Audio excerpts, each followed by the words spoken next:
round of applause. Konnichiwa, ohayo gozaimasu. That is hello and good morning in Japanese. Today we're going to talk to you about why you should visit Japan. My name is Zara and I'm going to be talking to you about the environment in Japan. I'm Sean and I'm going to be talking to you about the food in Japan. My name is Jonathan and I will be speaking to you about the tourist attractions in Japan. My name is Chris. I'm going to be talking to you about the culture and behavior in Japan. So, without further ado, let's pass this on to Zara. The climate in Japan is very nice. The best times to visit are in fall or spring. In the fall you'll have warm weather with a little bit of rain, but you can also go to festivals that are going on around there. And the fall is also when, the spring is when the cherry blossoms bloom. And they're really beautiful. They're basically big, pink, fluffy trees. The fall, on the other hand, has cool temperatures, light breezes, no cherry blossom trees, but there's music concerts and sports festivals that you can go to. This little graph over here is of the vegetation in Japan, which is about 40% forest. There's not a lot of cities, densely urbanized places in Japan. You'll experience a lot of nature if you go and visit. Whatever's not forest, we have about 20% plantations and farmland. With all that natural forest, you get lots and lots of wildlife. We have tanuki, which are popular in Japanese culture. They're basically like raccoon dogs. And they're known to be able to turn into humans. Very precious to the Japanese people. They put statues of them out by their temples. Snow monkey, very self-descriptive. It's a monkey, it likes to live in the cold. The green pheasant. Both of these birds here, the green pheasant and the red-crowned crane, they're both considered to be the national bird of Japan, but they were not officially chosen, so they're still fighting, I guess. The red-crowned crane, though, might not have much longer to fight. They're going extinct, and there's only 1,000 of them left in Japan. But if you're interested in seeing this animal while it's still around, you can see it at the zoo. And now Sean will talk to you about food. And agriculture. Good morning. So, where do they get the food in Japan? They get it in many of the same places where we get our food. The most popular are markets, and a very popular market is the Nishiki market. And they have a saying, there's nothing that cannot be bought at the Nishiki market. Also, they have street vendors, which are much like our street vendors in New York, who will sell you food whenever you want it. They also have stores. Like we have our H-E-B, we have our Kroger, they also have stores like that. And then of course they also have their restaurants. Now what kind of food do they have? Well, they have sushi, and everyone here knows what sushi is. Yeah. It's that sticky rice with fish or crab or different things with it. And then another very important staple in their diet is ramen, because it is so quick, it is so cheap, and it can be found almost anywhere. And then tea. Tea is extremely important in Japan. It is very ceremonial and is had all throughout the day. So, whenever you're eating the food, there are some table manners that you need to know about. At the beginning of the meal, itadakimasu will be said, which is I gratefully receive. And then you will begin eating. And at the end of the meal, you will say, Gochisousama deshita, which is thank you for the feast. And this is from gojapan.about.com. Now, utensils, they use the same utensils that we do. They use forks, knives, spoons, and then they also use chopsticks. But there are a couple of rules about using chopsticks. chopsticks are the most used, but with that, you need to know these things. You do not take or give food via chopsticks. You do not pass food with chopsticks. You do not stab your food with chopsticks.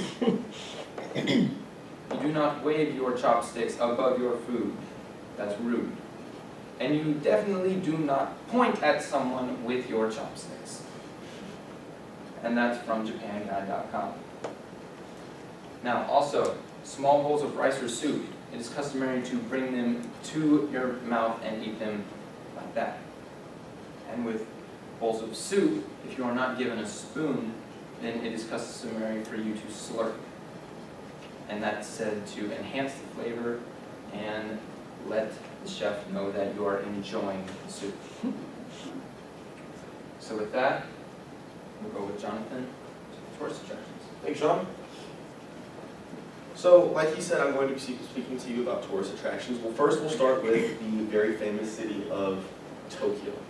In Tokyo, there are a couple of places you can go that are very famous attractions. First, we'll start with the Tokyo Tower.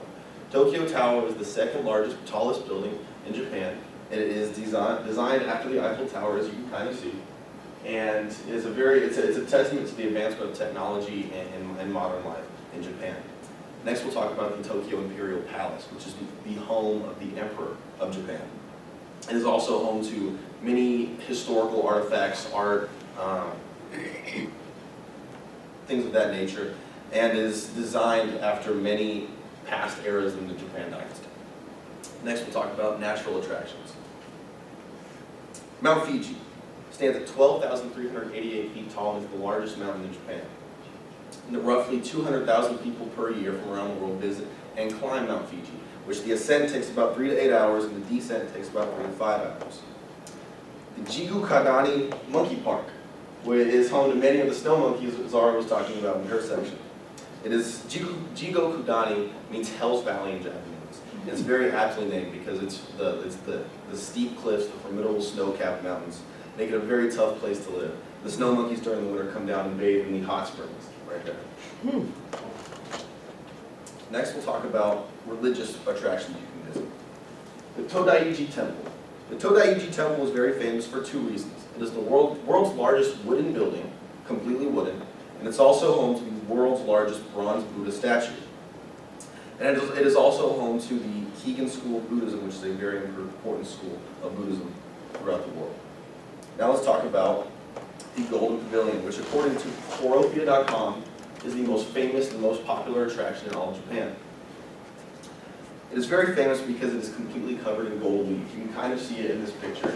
That's all gold leaf. In 1950, it was burnt down and rebuilt completely as is, a complete replica. Next, I'd like to pass the presentation over to Chris, and he will speak about the culture of Japan. Thank you. Like Jonathan said, my name is Chris, and I'm going to be talking to you about culture and behavior in Japan. Japan has such a rich and long history and such a diverse culture that it would literally take me about 5 years to tell you everything. So I'm going to go over 3 basics in Japan. First one is, of course, bowing. We all know this. However, bowing is kind of like your handshake. You are judged on how well you do it and how well you are able to achieve it and how you do it. So, for example, Miss Williams, if I can actually have you stand up here. Do you need me to come up? Yes. Now, since you are a teacher and you are an elder of mine, I would actually bow a little lower than you would bow. Thank you, Jesus.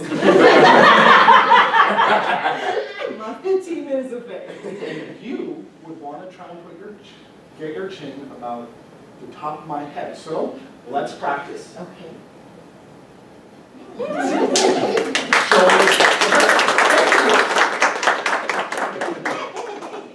Now, you cannot bow too low, or else you are considered to not only be disrespecting yourself, but your family and ancient ancestors, because you are putting yourself in a disgraceful position.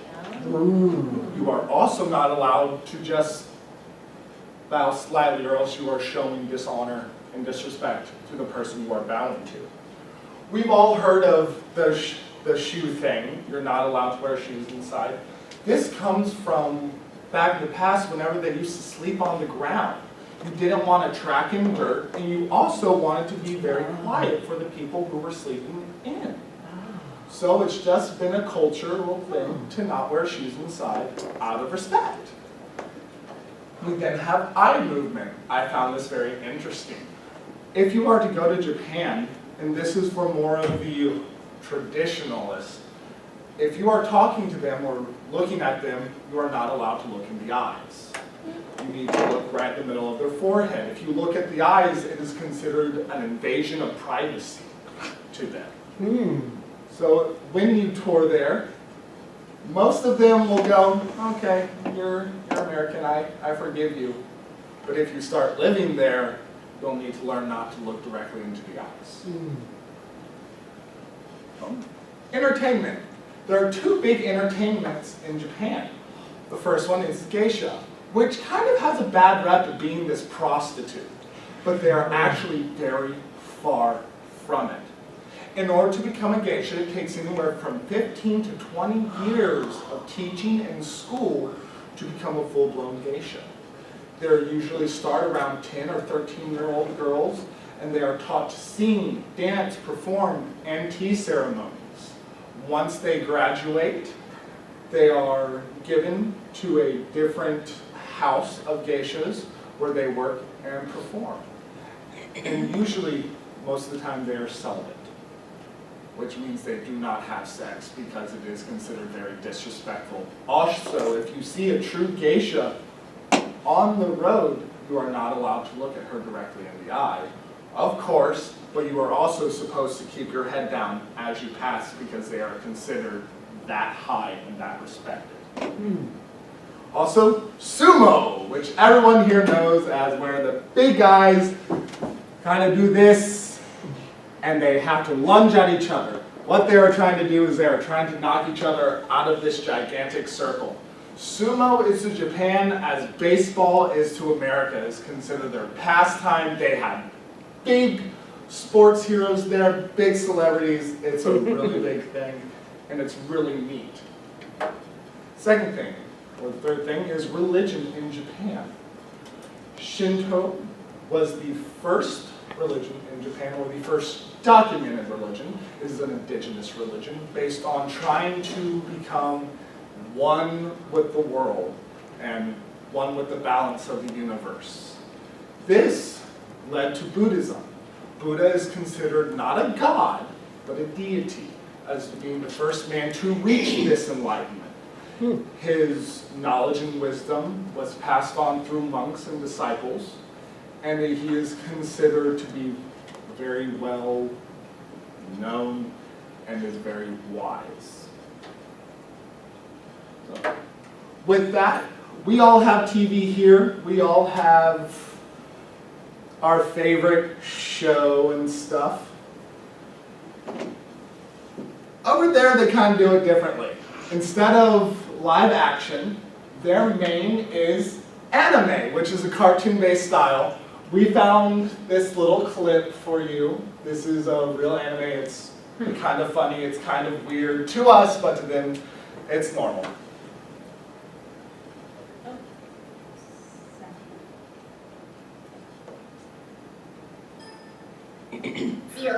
そんでうまいと言って締めくくるんです。それじゃあ一ついただ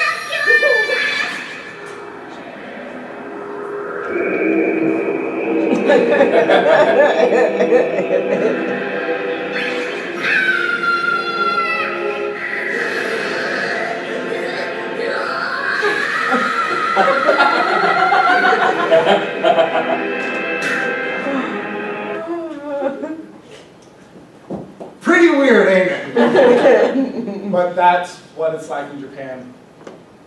So we have gone over environment, tourism, food, and culture. These are all good reasons why you should visit Japan.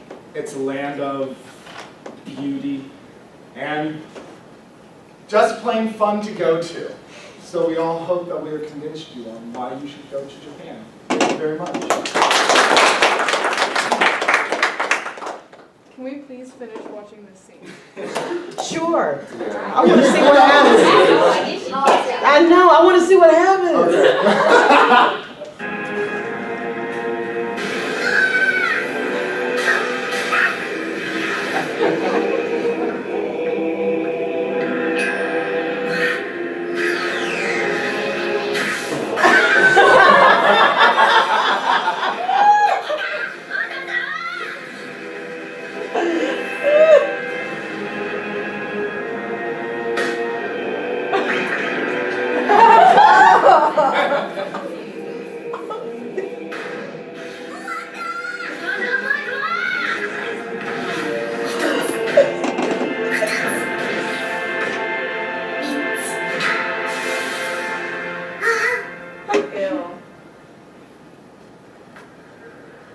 And she says 3-second rule.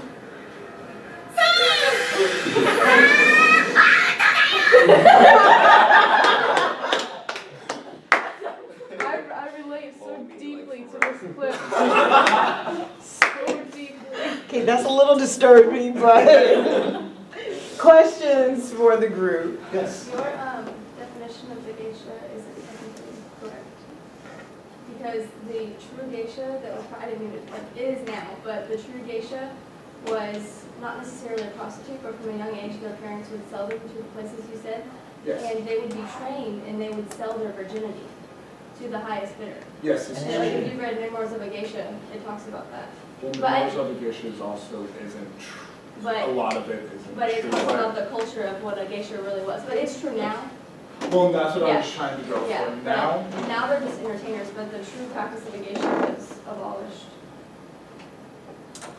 Wow, that's interesting.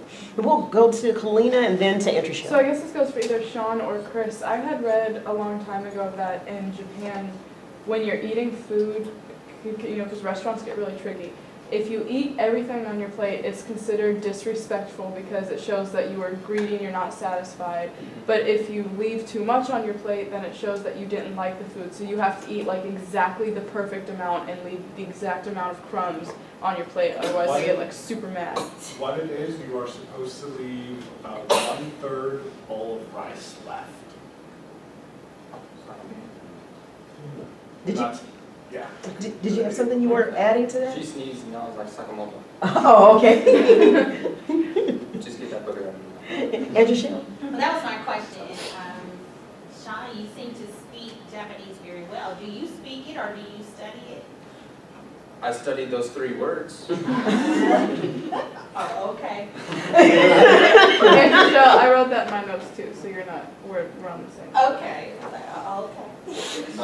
I know that Japanese game shows, because you're so crazy, They're really part of the hilarious. culture, too. They have some crazy game shows. I tried to find a game show, but a lot of them, I just did not know what was going on. Which I think is the point. Yeah, that's the point. Which, if that's what they were trying to get, good job. American Ninja Warrior, has anyone seen that one? Yes. I love that. American Ninja Warrior. Is that input The of American Ninja Warrior Oh, is it's not, interesting. Ninja Warrior is not Japan, But that's it's like Chinese. Japan had the samurai.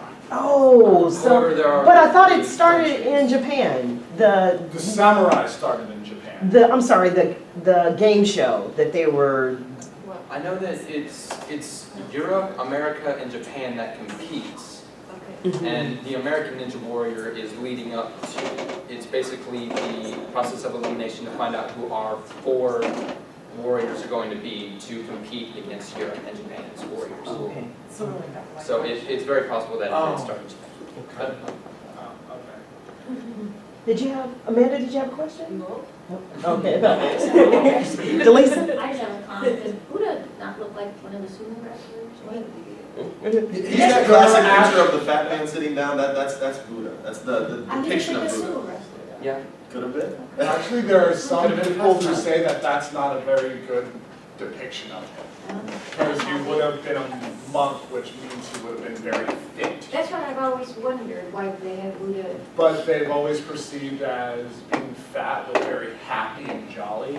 And they've always perceived Buddha to be this happy, jolly I've person. always wondered why he was He's so. like the Japanese Santa. Yeah. Basically. Any other questions? Any other questions? Thank you so much.